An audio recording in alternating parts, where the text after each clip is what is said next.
الحمد لله وكفى وسلام على عباده الذين اصطفى أما بعد فأعوذ بالله من الشيطان الرجيم بسم الله الرحمن الرحيم وقال الله تبارك وتعالى في القرآن المجيد والفرقان الحميد إنا نحن نزلنا الذكر وإنا له لحافظون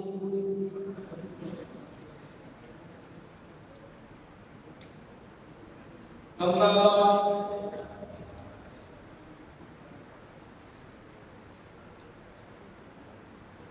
الحمدللہ ہماری پہلی نشست جو عصر سے مغرب کے درمیان تھی وہ الحمدللہ مکمل ہو گئی. اب اس کے بعد ہماری دوسری نشست کا آغاز ہوگا. میں نے ابھی آپ حضرات کے سامنے قرآن مجید کی ایک آیت تلاوت کروائی ہے جس میں اللہ جل شانہ یہ فرماتے ہیں کہ یہ قرآن مجید ایسی مقدس کتاب ہے کہ اس کتاب کو ہم ہی نے نازل کیا ہے اور ہم ہی اس کی حفاظت کرنے والے ہیں. اور آپ حضرات کے علم میں ہے کہ دنیا میں تعلیمی قوتوں نے، یہودیوں نے، اسرائیلیوں نے اور جتنے بھی اسلام دشمن عناصر تھے انہوں نے اس قرآن مجید کو ختم کرنے کے لیے اپنی جان بھی لگا دی، اپنا مال بھی لگا دیا، لیکن آج تک اس قرآن مجید کو ختم نہیں کر سکے. اس کی وجہ یہ ہے کہ اس قرآن مجید کو ختم کرنا یہ کتابوں سے ختم کرنے کی بات نہیں، یہ صحیفوں سے ختم کرنے کی بات نہیں، یہ سیاہی اور قلم سے ختم کرنے کی بات نہیں، یہ صفوں سے ختم کرنے کی بات نہیں. اللہ نے اس قرآن کی حفاظت کے لیے ایسے ننھے ننھے بچے چنے ہیں کہ جن کے دلوں کے اندر اللہ رب العزت نے اس قرآن پاک کو محفوظ کر دیا. آج دنیا حیران ہے کہ کیا وجہ ہے. اور بھی اسلامی کتابیں آئی تھیں، ان میں تحریک ہوئی تھی، ان کتابوں کے اندر رد و بدل کیا گیا تھا، لیکن کیا وجہ ہے کہ قرآن مجید آج تک اسی طرح محفوظ ہے جس طرح کے لوہے میں محفوظ تھا. تو اللہ رب العزت نے یہ حفاظت کا ذمہ الحمدللہ ان چھوٹے بچے جو آپ حضرات کے سامنے موجود ہیں انہوں نے مختصر وقت کے اندر اس قرآن مجید کو اپنے سینوں میں اتارا ہے اور اپنے والدین کے لیے صدقہ جاریہ بن چکے ہیں. اور اس قرآن مجید کی شان بھی یہی ہے کہ کل قیامت کے روز حافظ قرآن کو کہا جائے گا یہ قرآن پڑھتا جا اور جنت کی سیڑھیوں پر چڑھتا جا، جہاں تیرا قرآن ختم ہوگا وہی تیرا مقام ہوگا. اور ان کے ماں باپ کے سروں پر اللہ رب العزت ایسا تاج سجائیں گے جس کے بارے میں آتا ہے کہ وہ ایسا تاج ہوگا کہ سورج کی روشنی اس کے سامنے مان پڑ جائے گی، لیکن اس تاج کی روشنی بہت زیادہ اوپر ہوگی اور اس تاج کی روشنی پھیل رہی ہوگی. ابھی میں بلا کسی تاخیر اپنی دوسری نشست کا آغاز کرنے کے لیے دعوت دوں گا حافظ محمد عبادہ صاحب کو کہ وہ تشریف لائیں اور قرآن مجید کی تلاوت سے آپ حضرات کے دلوں کو منور فرمائیں. حافظ محمد عبادہ صاحب.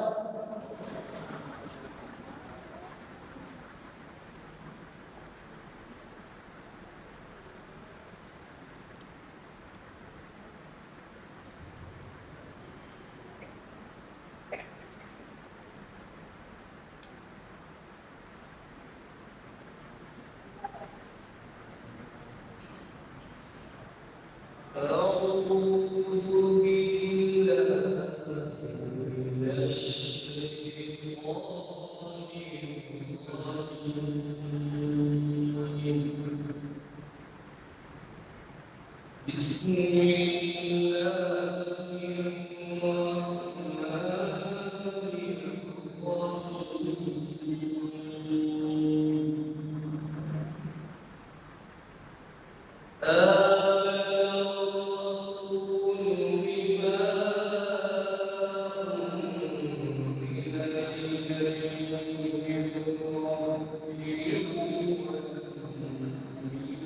الرحيم.